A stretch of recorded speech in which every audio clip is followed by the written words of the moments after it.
Apocalipsis 3:18, vamos rápido, ahí a donde estamos parados hace unas clases, Apocalipsis 3:18, y lo leemos todos juntos. Dice, por tanto, yo te aconsejo que de mí compres oro refinado en fuego, para que seas rico, y vestiduras blancas para vestirte, y que no se descubra la vergüenza de tu desnudez, y unge tus ojos con colirio para que veas. Entonces, ya hemos visto, entrando rapidito para poder avanzar, ya hemos visto el consejo de Dios. Usted lo recuerda, lo que están siguiendo la clase. Allí la primera frase de Jesús a la iglesia de la Odisea, cuando Él le dice, yo te aconsejo, ya vimos eso, que de mí compres, ya vimos eso, que hay un precio que pagar. Y vamos a detenernos allí en esta noche un poquito en oro refinado en fuego. Dile a tu vecino allí, abróchate el cinturón. Compra de mí oro refinado en fuego. Yo te aconsejo que compres de mí oro refinado en fuego. ¿Y qué quiere decir? Voy a ir directamente allí al tema para poder avanzar. ¿Qué quiere decir esto? Oro refinado en fuego es una fe probada. Dígalo conmigo, es una fe probada. Pero antes de avanzar aquí en este tema, quiero ponerle un fundamento y quiero explicar para que nosotros no confundamos la diferencia entre prueba, tentación y consecuencia. Son tres cosas diferentes. Dígalo conmigo, prueba, tentación y consecuencias. Lo que el Señor le está escribiendo aquí a la iglesia de la Odisea es que compre de Él oro refinado en fuego. Y esta es una fe probada, no es tentación, no es consecuencia, es una fe probada. Así que vamos a dar la diferencia de prueba, tentación y consecuencia para que esto esté bien clara en nuestras mentes y después avanzamos un poquito. Usted dice amén. Aleluya. Lo primero que vamos a ver aquí es prueba. El origen es que viene de Dios. La prueba viene de Dios. Para los que toman nota, ponga allí número 1, prueba, origen viene de Dios. Lo vamos a ver ahora. El propósito de la prueba que viene de Dios es formar nuestro carácter. Y nos hace mucha falta en este tiempo de gente malcriada y ñoña. Yo les dije, se pusieron el cinturón. No me echan a mí la culpa si le hacen un moretón en el ojo. La prueba Dios la manda para formar nuestro carácter, para fortalecer nuestra fe y para purificarnos como el oro. ¿Usted lo tiene? Dice la Biblia en Génesis capítulo 22. Ahí está todo el ejemplo de Abraham, después que el Señor se le aparece y le dice que le iba a dar un hijo. Usted conoce la historia, Abraham tiene el hijo y luego Dios se lo pide. Abraham no le dice a Dios no, Abraham no le forma pataleta a Dios y le dice no, pero espérate un momentico, dame un vellón, 2 vellones, como hizo Gedeón. No, Abraham automáticamente obedece. Y el libro de Hebreos, capítulo 11, dice que por la fe Abraham, cuando fue probado. ¿Quién probó a Abraham? ¿Cómo probó Dios a Abraham? Pidiéndole lo que él mismo le había dado. Y el libro de la carta a los Hebreos dice, por la fe Abraham, cuando fue probado, ofreció a Isaac, y el que había recibido las promesas ofrecía a su unigénito. Y cuando Dios le pide a Abraham, a Isaac, él es bien específico. Probando Dios a Abraham y le dice, dame a tu hijo. Y Abraham tenía en ese momento 2. ¿Usted recuerda la historia? Ismael, el mayor que tuvo con Agar, la criada. Y tenía a Isaac, el hijo de la promesa. Pero Dios es bien específico y le dice a Abraham, dame a tu hijo, entrégame a tu hijo, a tu único hijo. No te hagas loco, Abraham, que tú sabes lo que yo te estoy pidiendo. Entonces, esta fe de Abraham y esta obediencia de Abraham fue probada por el mismo Dios para formar el carácter, para fortalecer la fe, para purificar a Abraham como el oro. La clave de la prueba es que busca tu crecimiento espiritual y siempre tiene un propósito redentor. Lo repito, la clave de la prueba es que busca tu crecimiento espiritual y siempre tiene propósito redentor. Dale un codazo a tu vecino que está pasando por una prueba y dile, te lo dije, que esto es para bien. Qué flojera, Dios mío.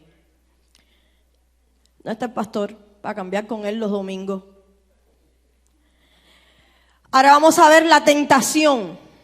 Número 2, la tentación. El origen viene de Satanás. ¿De quién viene la prueba, iglesia? De Dios.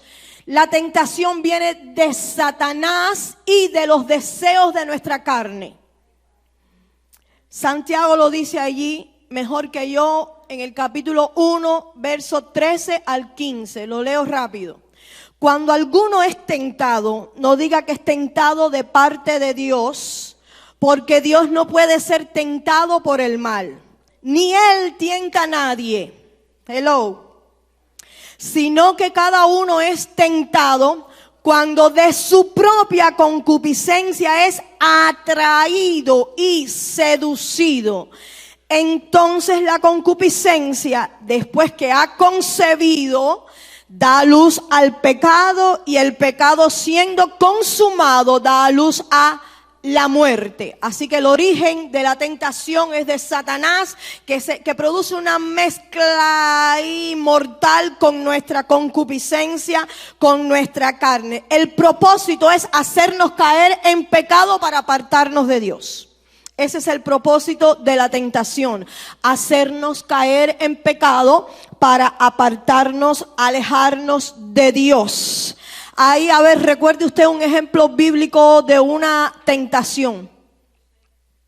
José, cuando la mujer de Potifar vino y se le presentó delante, José le dijo, no, patica, ¿para qué te quiero? Y ella empezó a dar gritos como si José hubiera querido aprovecharse de ella.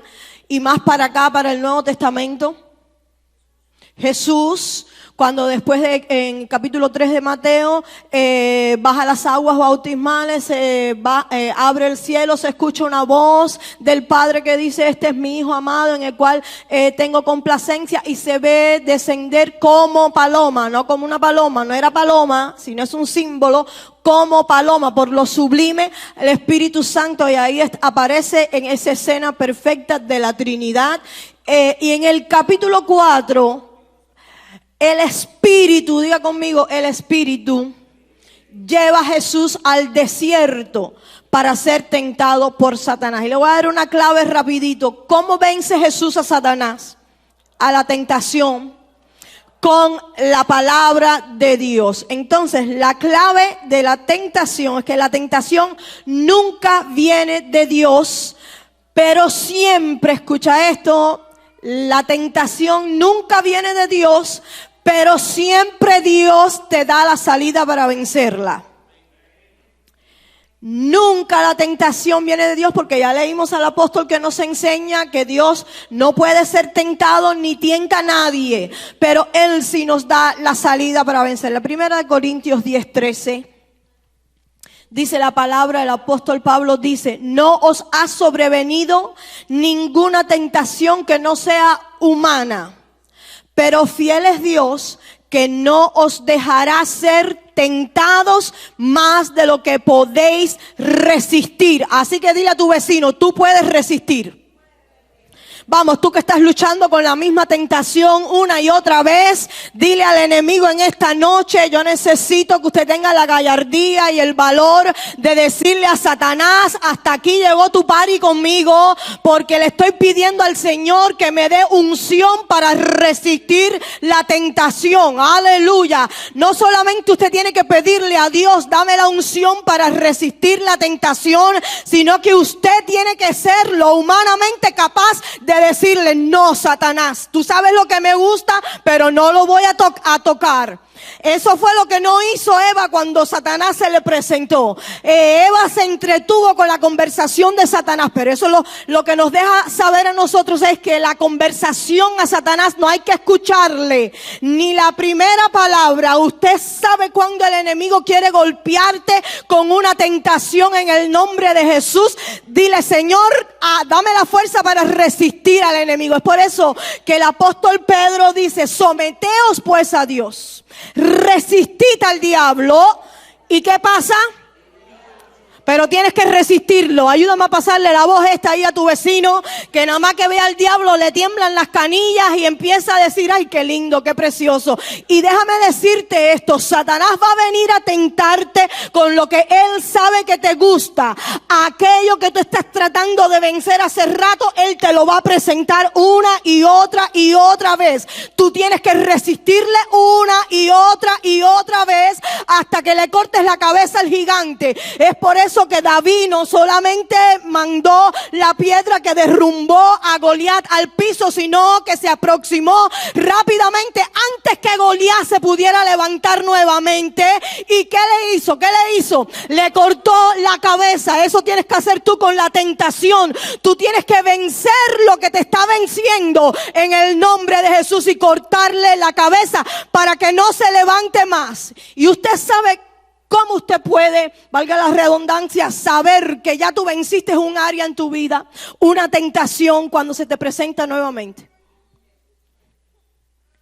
Es la única forma de comprobar que ya tú venciste una batalla espiritual, con alguna tentación, con algún área donde había debilidad en tu espíritu. Cuando se vuelva a presentar Satanás con la misma tentación, a ver si lo vuelve a tumbar del caballo. Y entonces tú le dices: garabato, diablo, que ya eso, ya me graduaron de esa asignatura, aleluya. Pero si usted vuelve a caer, entonces la tentación va a volver a venir. Es por eso que el apóstol nos dice: no, Dios no nos va a dar una tentación más grande, más fuerte de lo que nosotros podemos resistir. Y esa es la clave frente a la tentación: resistir. Ay, qué flojera, Dios mío. Ramos, ayúdame tú. Está bueno. Ya. Por ahí. Entonces, ¿cuál es la clave? Cuando se te presente Satanás con las cositas que te gustan, ¿qué es lo que tú tienes que hacer? Ay, grítalo más fuerte: resistir en el nombre de Jesús. Aleluya. Porque Dios nos ha dado, si Dios te deja, permite, porque todo está, y lo vamos a ver más adelante, bajo la permisión de Dios. Y el enemigo viene producto de tu concupiscencia también. Él sabe por dónde venir, y si te presenta, Dios sabe que tú puedes resistir, porque Él no da más una tentación más grande que la que tú puedas resistir. Así que si estás cayendo es porque tú quieres. Vamos, pásale la voz ahí a tu vecino. Si estás cayendo es porque tú quieres. Aleluya. Porque ya Dios, mira, Él no lo deja ahí, dice: si no, quedará también juntamente con la tentación la salida para que podáis soportar. Vamos, pásale la voz ahí a tu vecino y dile: soporta como buen soldado de Jesucristo. Aleluya. No los veo muy convencidos todavía. Cada tentación que tú resistes le está mandando un mensaje al mundo espiritual. Aleluya. Cada tentación que tú te gradúas, pasas la asignatura, le está mandando un mensaje al mundo espiritual, sobre todo al mundo de las tinieblas. Aleluya. Le está mandando el mensaje a Satanás: no me vas a volver a amedrentar, no me vas a volver a hacer caer, porque ya yo tengo madurez espiritual. Y si Dios está conmigo, ¿quién contra mí? He decidido seguir a Cristo y ya no vuelvo atrás. Cuando el enemigo se presenta frente a ti 1, 2, 3 veces con la misma tentación, tentación y usted lo resiste, entonces el enemigo entiende que tiene que salir huyendo porque ya eso no está funcionando. Aleluya. Entonces a Satanás no solamente hay que hacerle guerra espiritual, que está muy bien, estamos de acuerdo. No solamente hay que reprenderlo y formar la gritería famosa de nosotros los pentecostales, a Satanás hay que resistirlo. Y a veces resistirlo usted no tiene ni que hablar, usted no tiene que gritar, solamente usted se para como buen soldado de Jesucristo y usted resiste. Vamos, dile a tu vecino, resiste, aleluya, resiste la andanada de tentación, usted resiste. ¿Y cómo es eso, Naiví? Bueno, es que si antes te gustaba coger lo que no era tuyo y ves algo ahora mal parqueado, usted resiste, aleluya, y dice, eso no es mío, diablo, te equivocaste conmigo. ¿Cómo es eso, Naiví? Que si antes me gustaba mirar la esposa de que no era la mía, ahora aunque me pase por adelante J-Lo,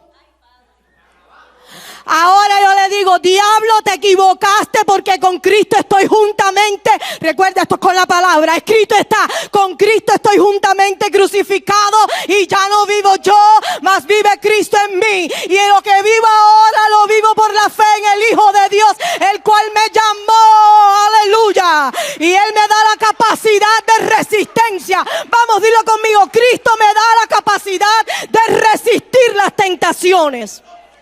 Aleluya, si estás cayendo es porque tú quieres.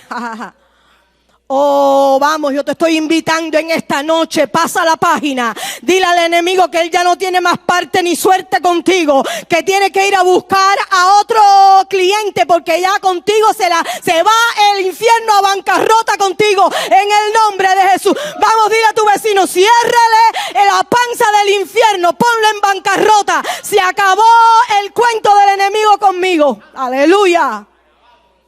Y usted está mandando entonces un mensaje al mundo espiritual, que yo he vencido con Cristo, estoy crucificada con Él. Usted está mandando un mensaje al mundo espiritual y es por eso que la Biblia dice que a Daniel lo conocían en el cielo. Pero hay nombres de algunos cristianos que no lo conocen en el cielo y en el infierno da risa cuando lo mencionan.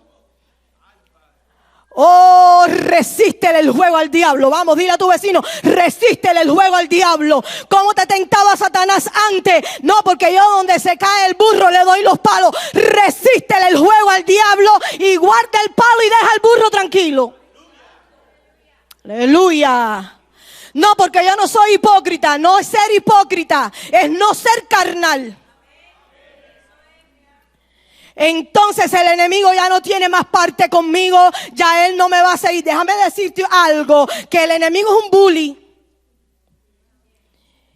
Y él te dice algo que tú te crees o algo que tú... Y mira, en la fila de los cristianos no puede haber gente de bembita. Sí, los ñoños que estiran la bemba. No. En la fila de los cristianos hay gente que ora y resuelve sus problemas orando, no con bemba, no con ñoñería, no quejándose en las oficinas del pastor. No, porque el jefe me dijo y pongo la bemba y todo el mundo en el trabajo se entera que yo estoy molesta. No. Si el jefe te dijo, usted va para el baño, así resuelven los cristianos. Usted va para el baño y empieza a orar en el baño y le dice, Señor, tú eres mi abogado, tú eres el que me defiende, pero al diablo se le acabó el party conmigo. Resistencia. Dile a tu vecino, resistencia. Aleluya. Oh, resiste. Vamos, esta es la palabra del Espíritu para ti en esta noche. Resiste al diablo y él tiene que huir en el nombre de Jesús. Porque si hay algo que él no tiene es resistencia. Él está desesperado buscando, como león rugiente, dice Pedro también, buscando a quien devorar. Entonces, si no puede contigo, él se va y busca a otro, porque está buscando a quien devorar. Así que dile a tu vecino nuevamente, pero esta vez díselo bien fuerte, dile resistencia. Aleluya, que esto es de los fieles. No de los más fuertes, no de los que más rápido corren esta carrera, es de resistencia. Aleluya. Número 3 es consecuencia. El primero fue prueba, el segundo tentación y número 3 es consecuencia. Origen. es el resultado de nuestras decisiones y acciones, ya sean buenas o malas. El propósito es la ley de la siembra y la cosecha. Gálatas 6:7. El mundo espiritual se compone de leyes que muchas veces nosotros descuidamos o desconocemos, y es por eso que el profeta Oseas dice: mi pueblo pereció porque le faltó el conocimiento. Pero en el mundo espiritual, no conocer la ley no te hace inocente. Es la diferencia de las leyes naturales. La ley natural te dice que el desconocimiento de la ley, ¿qué? No te, ¿qué? No te libra de los cargos. Aleluya. En el mundo espiritual también funciona así. Por eso el profeta dice: Oseas, mi pueblo pereció porque le faltó el conocimiento. Porque a veces vivimos en Alicia en País de las Maravillas.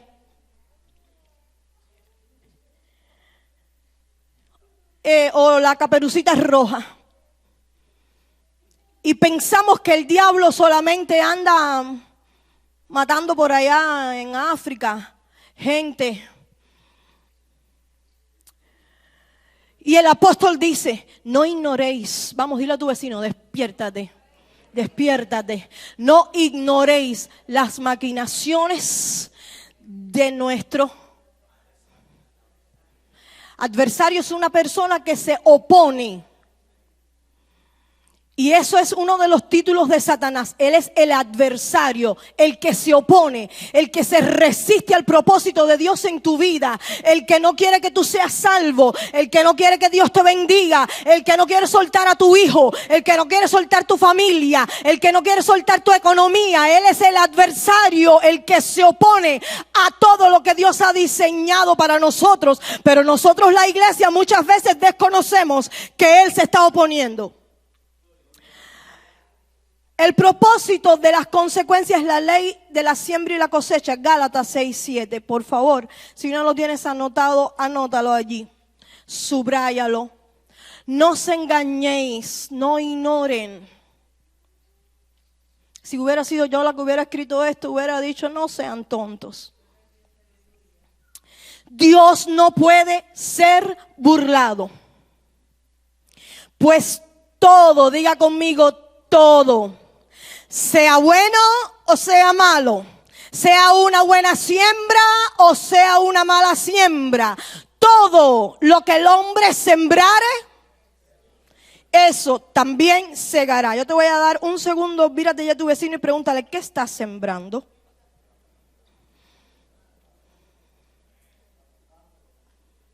Vamos, pregúntale a tu vecino esta pregunta de conciencia. Dile: ¿qué estás sembrando?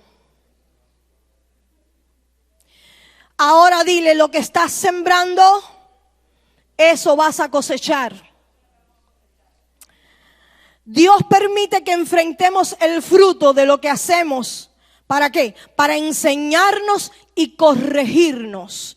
Y ahí está la historia de Samuel en el segundo libro de Samuel, en el capítulo 12. Ya usted sabe lo que pasó con David. David estaba de ocioso, vio a Betsabé y la codició, la llamó, hizo todas las cosas que usted conoce y yo. Y Dios después manda al profeta Natanael y le da la palabra. Jehová lo perdona, pero no lo libró de las consecuencias. Porque las consecuencias no son prueba, no son tentación, son producto de nuestras propias decisiones. Y Dios no puede ser burlado. Él no va por encima de lo que ya Él estipuló, de su ley que ya fue escrita. Y la ley que ya fue escrita dice que todo lo que el hombre siembra, eso cosecha. Dios no va por encima de eso. Hay consecuencias que no se van a quitar del medio, aunque usted pida perdón como hizo David. Porque todo lo que el hombre siembra, eso cosecha. Y en el mundo conocemos ese dicho que dice: siembra viento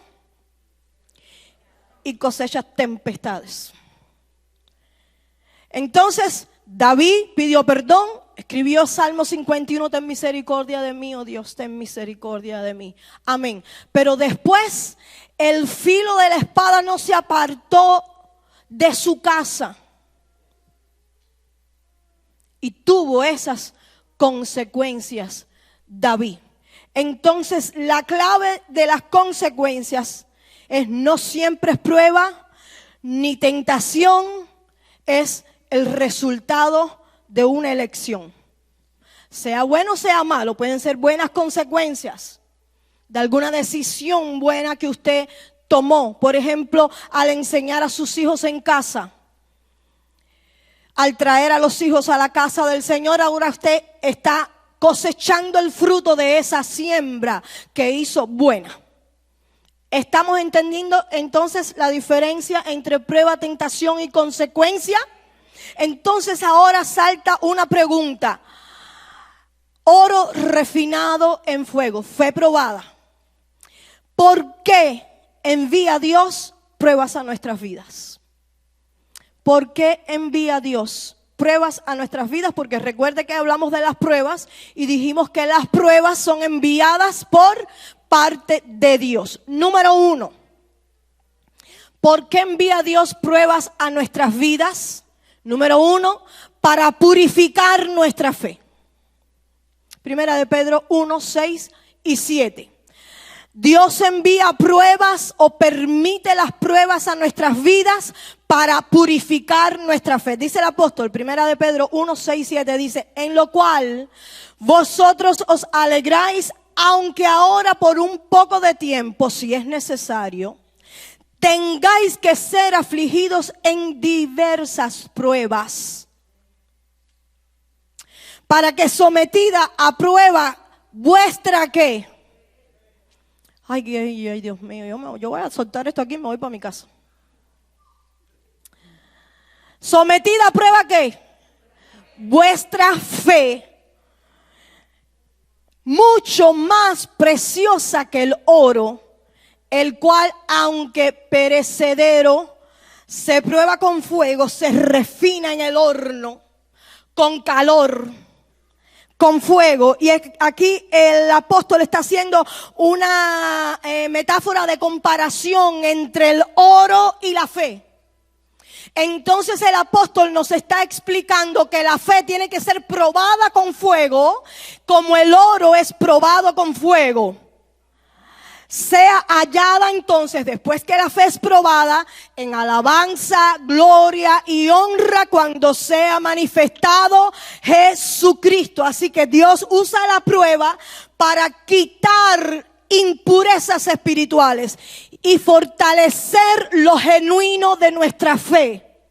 Dios usa la prueba entonces para separar lo vil de lo menesteroso, lo que sirve en nosotros de lo que no sirve, de lo que ya Dios no quiere que usted use más, a lo que Dios quiere entonces que usted comience a usar. Así que la fe verdadera resiste el fuego.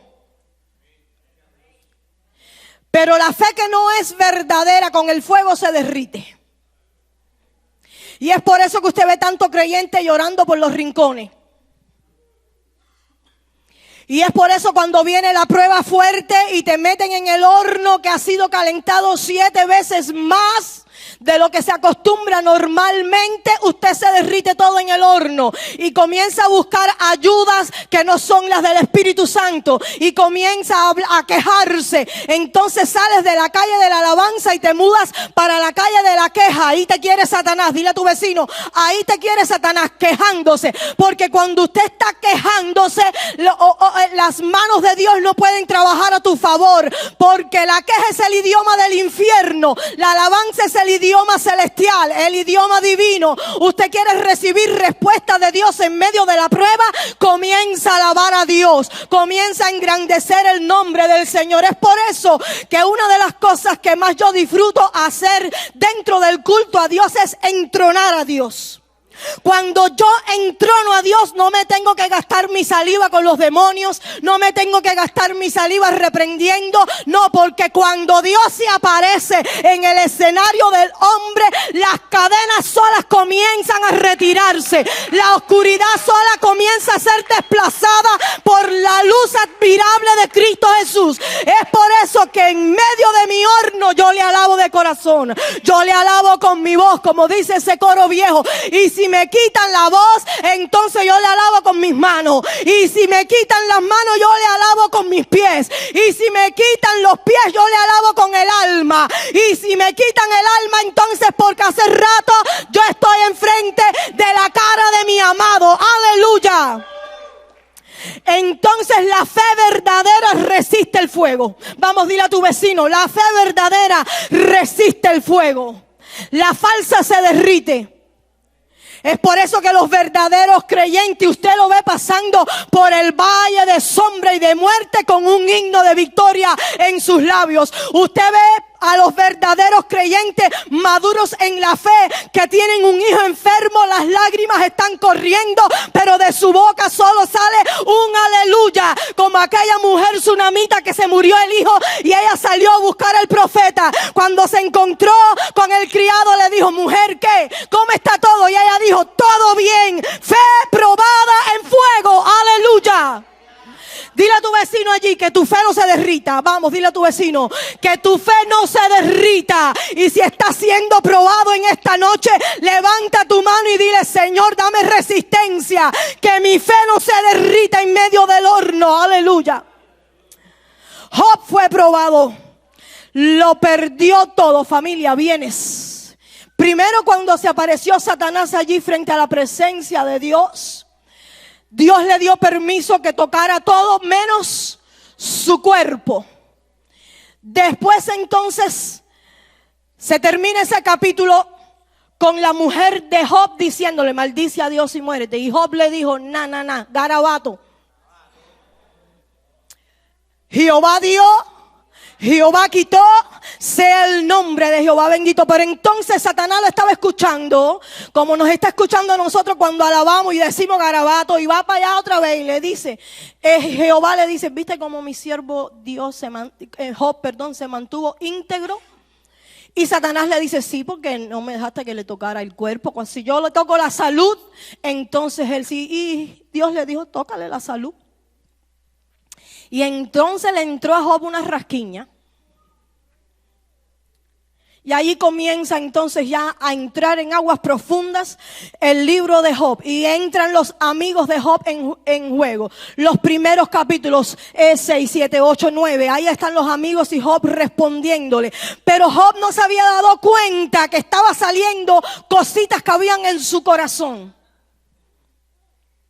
Hasta que Dios se cansa y ya a mediado un poco más para allá que para acá del libro de Job, Dios lo llama a contar a Job. Le dice, ven acá, siéntate aquí. ¿Dónde estabas tú cuando yo creé los cielos y la tierra? ¿Dónde estás tú cuando las ciervas están dando a luz en la montaña? ¿Dónde estás tú cuando yo le doy vida? Y por allá Dios comenzó a hacerle una lista a Job. Y seguro que Job dijo, ay mi madre, ¿en qué lío me metí? Porque la fe de Job estaba siendo probada. Porque hay cosas en nosotros que tienen que ser probadas. Porque cuando usted dice, yo te amo, Señor, el Señor te dice, ¿tú me amas? Vamos a ver si eso es verdad. Señor, yo voy a dejar todo por ti. ¿Tú vas a dejar todo por mí? Vamos a ver si eso es verdad. Súbeme a la renta ahí 500 pesos.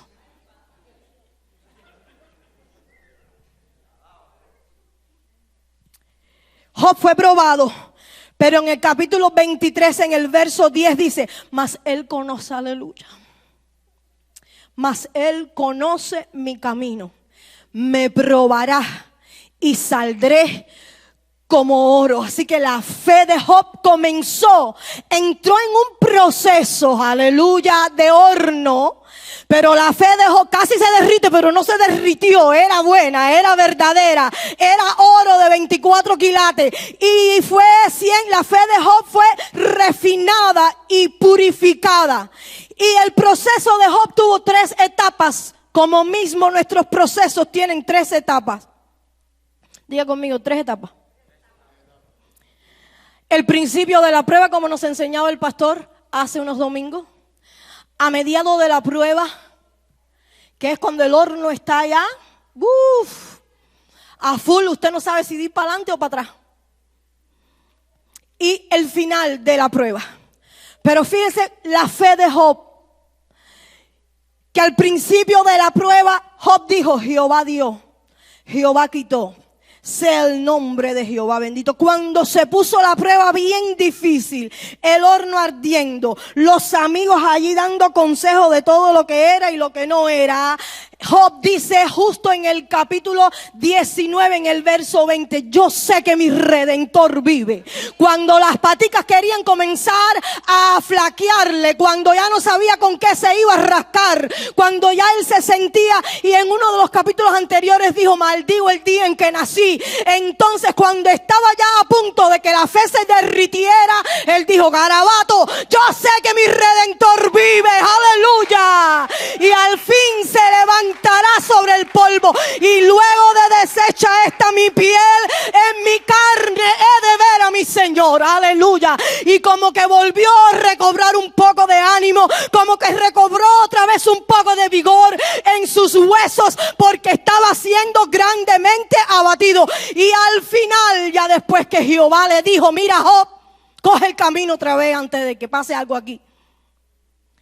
Job terminó diciendo, de oídas te había oído, mas ahora yo pensaba que yo te conocía cuando yo estaba bendecido, cuando tenía 7 hijos varones y 3 hembras, cuando hacía sacrificio todos los días de la semana, cuando tenía 3,000 vacas en el corral. Yo te alababa y te bendecía por todo lo que tú me habías dado. Yo pensaba que yo te conocía, pero ahora puedo decir que te conozco de verdad. ¿Cuándo? Cuando mi fe es probada por el fuego, aleluya. Cuando salen las impurezas de mí, cuando la prueba, yo no la llamo el final, cuando no me quejo, cuando yo entiendo como hijo de Dios, como cristiano, como entendió Job, que la prueba no era su final, era su taller, aleluya. Vamos, dile a tu vecino, la prueba no es tu final, es tu taller. Gloria al nombre de Jesús. ¿En dónde está el horno tuyo? ¿Cuánto de temperatura tiene?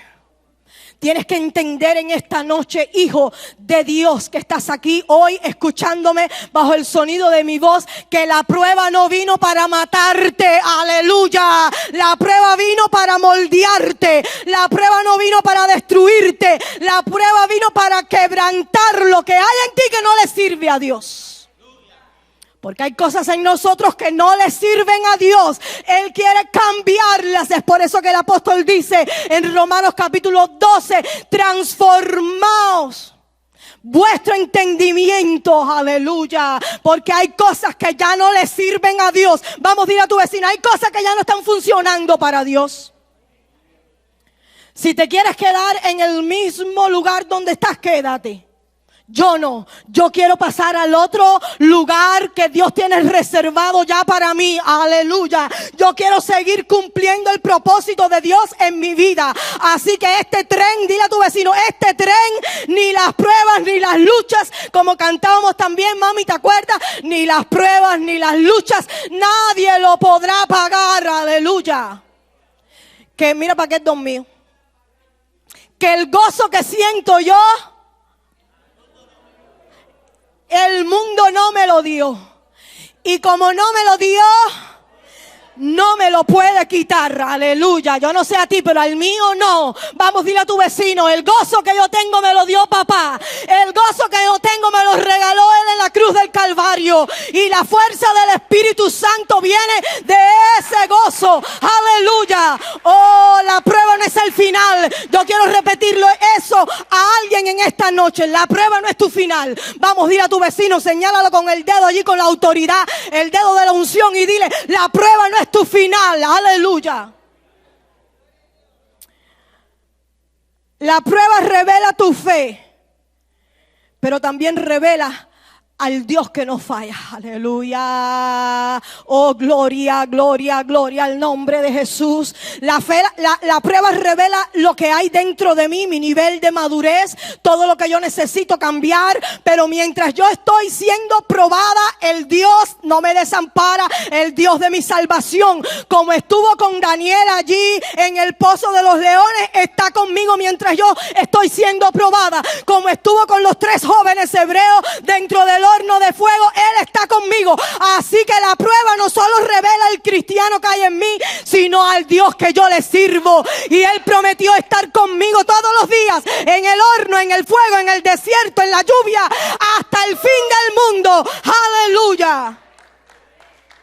Gloria al nombre de Jesús.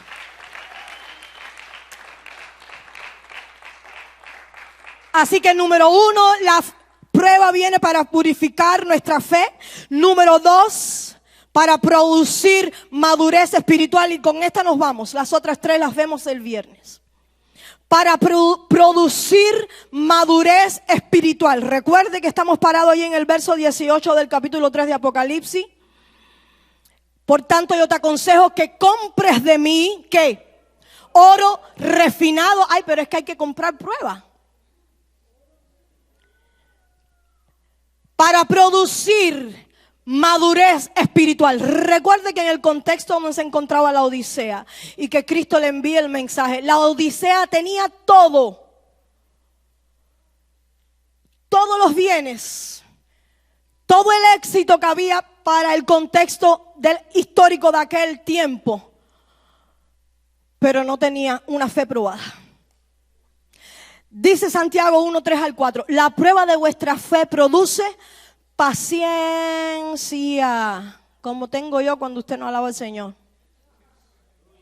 La prueba de vuestra fe produce paciencia. Y estamos en el segundo punto. ¿Para qué somos probados como cristianos? Para producir madurez espiritual. Mas tenga la paciencia su obra completa, porque a Dios no le gustan las cosas a medias. Para que seáis perfectos y cabales, sin que os falte cosa alguna. Si eres nada más perfecto, entonces estás mirándole los errores al hermano de allá. Y si nada más eres cabal, entonces eres tolerante. No hay que ser perfectos y esto es un balance. Recuerde que siempre le enseño es el evangelio, todo es un balance. Entonces, si nada más eres perfecto, todavía te falta ser probado. Si nada más eres cabal, todavía tienes que entrar al horno, porque la prueba forma carácter y nos lleva a la madurez en Cristo. Vaya allí conmigo rapidito, búscalo en su Biblia, en su iPad, en su iPhone, en el Samsung, lo que tenga ahí rápido. Ya nos vamos. Mateo 16. Mateo 16, rapidito el verso 16 y 17. La prueba forma carácter y nos lleva a la madurez en Cristo. Es por eso que hay tantos cristianos hoy que no soportan la prueba, que no soportan el fuego, porque han sido educados de forma equivocada. Todo lo que tú pidas, Dios te lo da. Y si Dios no te lo da, decláralo, decrétalo, que ya viene, el milagro viene. Sigue declarando, exígele a Dios. Yo exijo a Dios que envíe ángeles. Yo le digo a Dios que no me toquen esto y que no me toquen aquello. No. Porque dentro de la iglesia también hay una generación de cristal. Que es todo lo que yo quiero, respóndeme, Señor, porque si no la pataleta que doy es grande. Respondiendo Simón Pedro, diga conmigo, Simón Pedro, Pedrito. ¿Se acuerdan de él? Respondiendo Simón Pedro dijo, porque Cristo comenzó a preguntarle a los discípulos, ¿quién dice la gente que soy yo? Ese es el contexto del pasaje. ¿Quién dice la gente que soy yo? Y algunos le dijeron, unos dicen que tú eres Elías, otros dicen que tú eres Jeremías, otros dicen que tú eres Juan el Bautista. Y Pedro respondió y dijo, tú eres el Cristo. el Hijo del Dios viviente. Ya Pedro andaba con Jesús. Ya Pedro había sido llamado. ¿Dónde estaba Pedro cuando Jesús lo fue a buscar? Pescando como están pescando algunos aquí hoy. ¿Dónde estaba Pedro? Pescando. ¿Y qué le dijo Jesús en ese llamado lindo que le hizo a Pedro? Pedro, deja los peces eso, que ni tanto pescas tampoco. Ven, que ahora ya no vas a ser más pescador de eso, ¿cómo se llama? Claria, que tú cogías ahí. Ahora yo te voy a hacer pescador de hombres. Ese fue. ¿Y qué hizo Pedro? Dejó las redes, las abandonó ahí, se dispuso. Él era bien dispuesto, rápido, veloz. Soltó las redes. Esa fue la parte más fácil. Porque a veces se nos hace más fácil soltar las cosas externas que las internas. Alá o disimula. ¿Y qué tú quieres, Señor? Que yo limpie, yo limpio.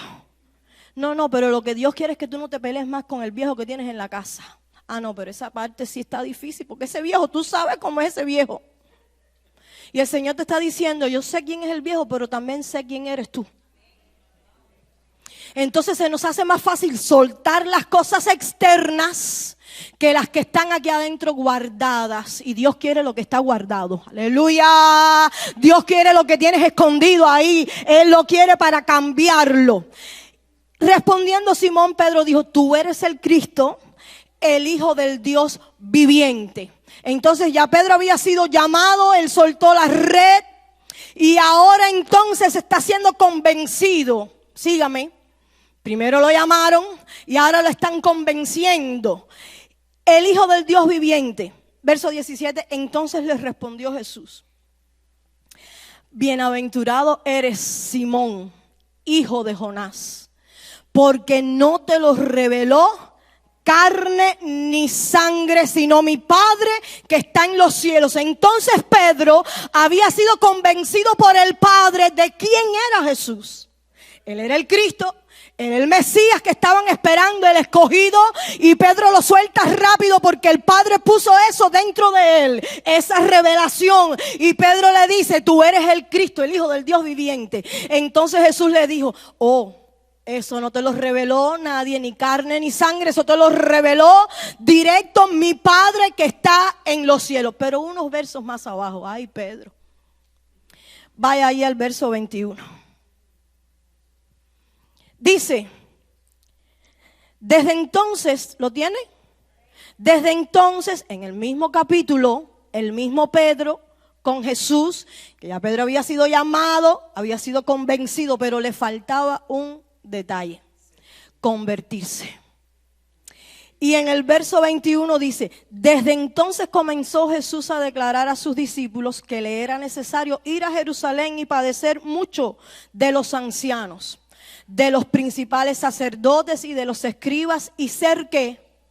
Muerto, y resucitar al tercer día. Entonces Pedro, que había dicho tú eres el Cristo, el Hijo del Dios viviente, unos versos más abajo, tomándolo aparte, comenzó a reconvenirle diciendo, se le encaró a Jesús, diciendo, Señor, ten compasión de ti.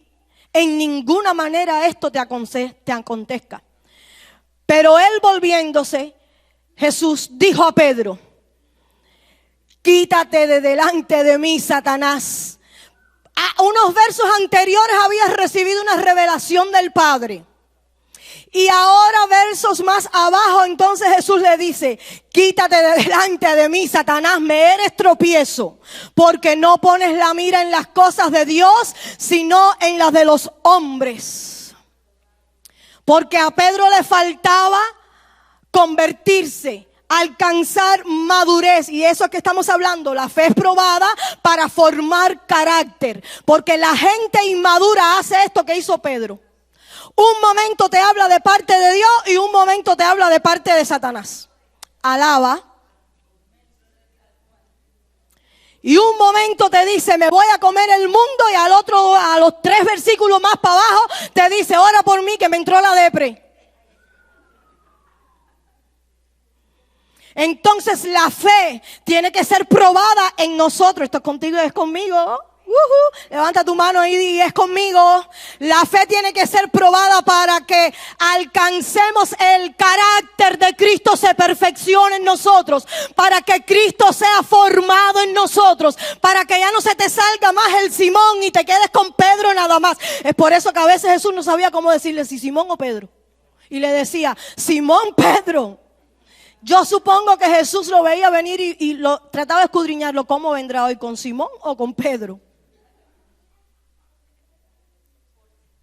A veces se le salía el Simón y otras veces el Pedro.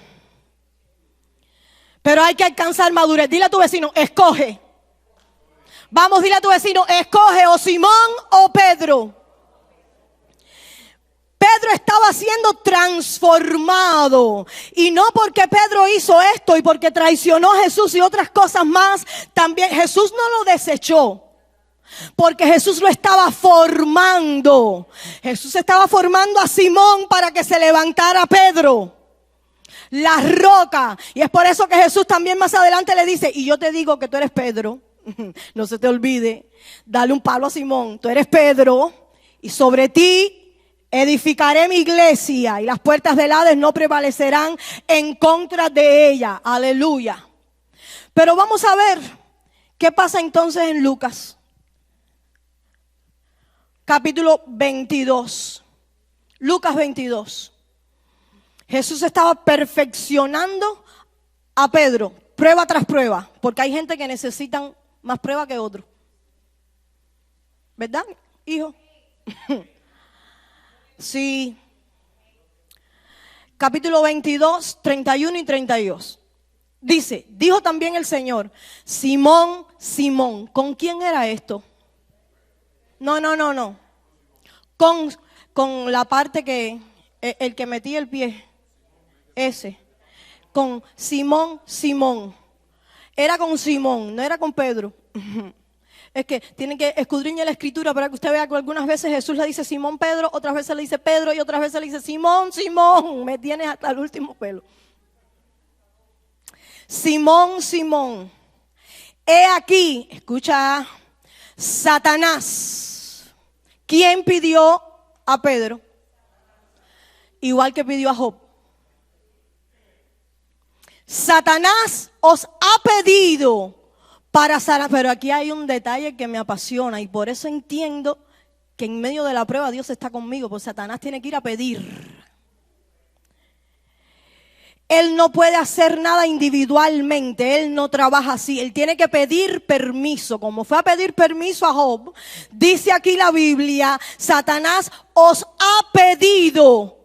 Tuvo que pedirlo porque si no, no podía tocar a Simón. Así que dile a tu vecino, el diablo nada tiene en ti. Si papá no le da permiso, él no me puede tocar. Vamos, díselo a tu vecino. Si papá no le da permiso, él no me puede tocar. Y si ha venido la prueba a mí, Dios me tiene escondida en el hueco de su mano. Aleluya. Satanás os ha pedido para hacer ¿qué? Zarandearos como a trigo. Ese fue un detalle que se le olvidó a Satanás. Dice el verso 32. Pero yo he rogado por ti. Ay, qué lindo. Que tu fe no falte. Cristo no rogó ni le dijo a Satanás, no lo toques. Yo lo cubro, yo lo guardo. No, Cristo dijo, tócalo. Pero que tu fe no falte. Y tú, y aquí hay otro detalle lindo que me apasiona. Cristo manda la prueba y con ella la salida. Le dijo en entre líneas, Pedro, Satanás no te va a devorar, no te va a matar, no, tú vas a volver. Y entonces Jesús le dice, y tú, una vez vuelto, aleluya, después que regreses de haber sido zarandeado, vas a ser zarandeado, pero vas a regresar, aleluya. Va a venir la prueba, pero la prueba no te va a consumir. Se va a levantar el horno, pero el horno no te va a derretir. Una vez tú, después que hayas sido probado, una vez vuelto, dígalo conmigo, una vez vuelto, confirma a tus hermanos. Entonces Pedro podía confirmar después a los que iban a ser discípulos de él, porque su fe había sido probada. No antes, solo después de que Pedro madurara su carácter, entonces él podía confirmar a sus hermanos. Y zarandear aquí en este versículo en particular tiene una connotación y quiere decir sacudir fuertemente para separar lo útil de lo inútil. Alábalo en esta noche. Entonces cuando Cristo le dice a Pedro, ha sido pedida tu vida para ser zarandeada, ha sido pedido para sacudirte fuertemente, para separar lo útil de lo inútil. Porque dentro de todo lo que nosotros tenemos que le es útil a Dios, dentro de eso hay cosas que no le son útiles a Dios. Entonces Él quiere que salga lo que no le es útil a Dios, lo inútil, y desde el principio siempre Dios ha tratado de separar lo vil. Es por eso que el profeta Isaías dice, y si entresacares lo vil de lo menospreciado, entonces serás como mi boca. Pero Dios siempre ha querido separar porque Él es un Dios santo. Él no admite cualquier ofrenda. Así que no es lo mismo sacudir fuertemente que acariciar. Pero la iglesia de hoy en día solo quiere cariño. La iglesia de hoy en día solo quiere que le digan la parte linda y hermosa. La iglesia de hoy en día nada más quiere besitos. Que te digan que estás lindo. Que te digan que lo hiciste súper bien. El congreso ese te quedó precioso. No, a Pedro lo pidieron para sacudirlo fuertemente. Y es por eso que nuestras vidas tienen que ser probadas para formar en nosotros un creyente que no se derrita con cualquier cosa. Aleluya. Zarandear es sacudir fuertemente para separar lo útil de lo inútil. Entonces, la prueba para nuestra fe, en el segundo punto que tenemos aquí, es para formarnos. Para formarnos. Para que ya tú no seas más Simón, sino que seas Pedro. Aleluya. Y yo quiero que usted, no lo tengo aquí, pero lo recuerdo ahora. Búscame allí en Elisha, primera de Pedro 2, creo que es el verso 20. Rapidito, póngase de pie. El Simón no podía escribir las cartas que escribió. Pedro era el que iba a escribir. Y es por eso que Pedro dice, humillados bajo la poderosa mano de Dios, y todas esas dos cartas lindas que escribió. Creo que es el verso 20. Primera de Pedro 2:20. Exacto. Dice, pues, ponme el 19, hijo, please. Porque esto merece aprobación. Si alguno a causa de la conciencia, ya este era el Pedro que había sido probado, zarandeado fuertemente, se sacó lo inútil de lo útil. Dice, si alguno a causa de la conciencia delante de Dios sufre molestias padeciendo injustamente. Así que a veces padecemos, la gran mayoría de las veces para los cristianos, injustamente. Esto es para ti que tú dices, pero si yo no soy el que ofendió, yo no soy el que hice, es una injusticia. Bueno, mira lo que te está diciendo Pedro. Dice el verso 20, pues, ¿qué gloria es? Lo voy a leer bien despacio. Si pecando sois abofeteados. O sea, dice Pedro, si tú te mereces una galleta y te la dan, eso no tiene ninguna gloria, tú te lo merecías. Y lo soportáis, eso no tiene ninguna gloria, era la justicia que tú llevabas.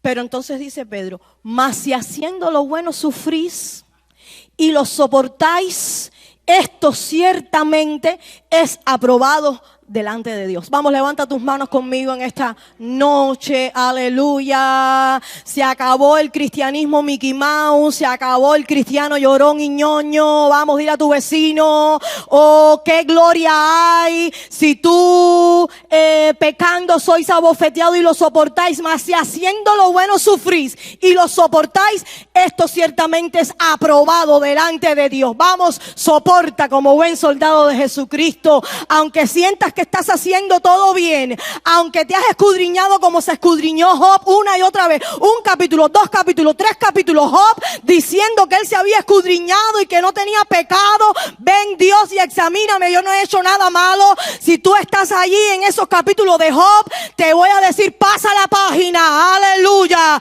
que Cristo quiere aprobarte, que tu fe sea aprobada, fuertemente sacudida para sacar lo útil, separarlo de lo que no sirve, de lo inútil. Vamos a alabar el nombre del Señor en esta noche. Gracias, Padre, por tu palabra. Te alabamos, te bendecimos. Tú eres un Dios bueno, para siempre es tu misericordia. Gracias por corregirnos. Gracias por volvernos al camino. Gracias porque tú estás levantando una iglesia poderosa en ti, limpia, sin mancha, sin arrugas, sin contaminación. Gracias, Padre, yo te doy en esta noche y te pido, bendice a cada uno de tus hijitos que están congregados aquí al regreso a casa y dales descanso durante la noche. Mañana al abrir nuestros ojos, Señor, a la hora que cada cual lo hace, podamos decir, Ebenezer, hasta aquí tú nos has ayudado. Y si tú vienes en esta misma noche, Señor, por favor, déjanos conocerte en el aire, Padre. El Espíritu y la novia dicen, ven, Señor Jesús. Y tu iglesia en esta noche dice, amén y amén. Dios te bendiga, iglesia.